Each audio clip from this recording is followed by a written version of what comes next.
Hello বন্ধুরা, তোমরা কেমন আছো? আমি ভালো আছি। চলো আজকে একটা নতুন ব্লগে তোমাদের সবাইকে ওয়েলকাম। তো তোমরা কে কোথা থেকে দেখছো আমার ব্লগটা অবশ্যই কমেন্ট করে বলো, আর পুরো ব্লগটা দেখার জন্য তোমাদের অনুরোধ রইল।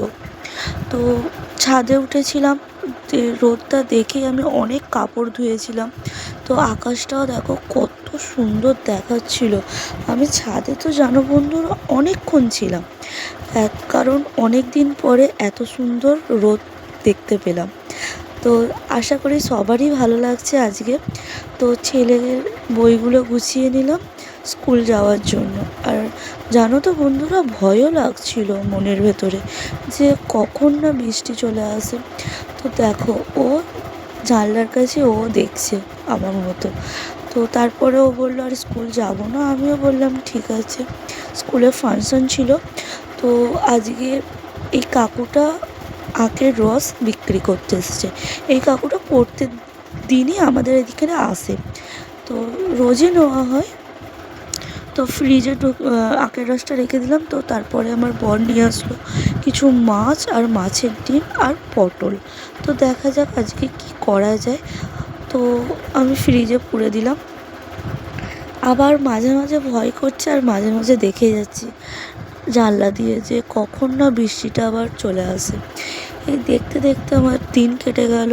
তো তারপরে আমি রান্নাঘরে চলে আসলাম, ভাতটা বসিয়ে দিলাম। অনেকটা বেলা হয়ে গেছে। তো দেখো, রান্নাঘরে একদিকে করব চিংড়ি মাছটা, তেলটা বসিয়ে দিলাম। আর এদিকে আমি জানলা দিয়ে একটানা চেয়েছিলাম। তো চিংড়ি মাছটা দিয়ে ভালোভাবে আজকে চিংড়ি মাছটা পেঁয়াজ দিয়ে করব। জানো তো, পেঁয়াজ দিয়ে ছাড়া আমার বর খেতেই চায় না, কারণ ও চিংড়ি মাছ পেঁয়াজ দিয়ে প্রচণ্ড ভালোবাসে। তো তোমরা কারা এই চিংড়ি পেঁয়াজ দিয়ে ভালোবাসো আমাকে জানিও তো। আমারও খুব ভালো লাগে, কিন্তু আমার অ্যালার্জির জন্য আমি খেতে পারি না। তো তাও আমি কম করে নিয়েছিলাম। আমার ছেলেও ভালোবাসে চিংড়ি মাছ, তাদের জন্যই করা। আর মাছের ডিমটা প্রথমে ভাবলাম করব না, তারপরে ভাবলাম যে রেখে দেবো, তা করেই নিই। তো মাছের ডিমটা আর পেঁয়াজ দিয়ে একটুখানি মশলা, নুন, জিরে, মরিচ, কাঁচা লঙ্কা, ভাজা মশলা দিয়ে একটু ম্যারিনেট করে দিলাম, একটুখানি রেখে আর এদিকে করে নিয়েছিলাম চিংড়ি মাছটা। তো আমি সাইড করে রেখে দিয়েছিলাম মাছের ডিমটা মশলাগুলো মাখিয়ে। তো তারপরে পেঁয়াজটা টমেটোটা ভালোভাবে কষে, কাঁচা লঙ্কা তোমাদের ঝাল মতো দেবে।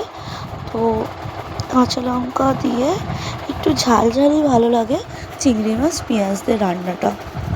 তো ভালোভাবে কষিয়ে একটুখানি দিয়ে দেবো জলটা ভালো করে নেড়ে তারপরে দিয়ে দিলাম চিংড়ি মাছগুলো। তো চিংড়ি মাছটাকে ভালোভাবে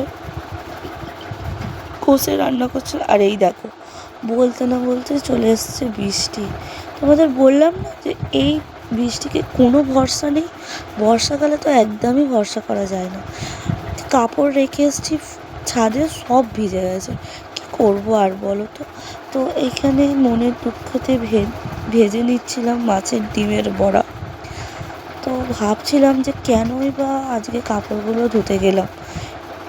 তারপরে ভাবছি কি আর করা যাবে, কতদিন রেখে দেবো, তাই না? তো ধুতে তো হবেই।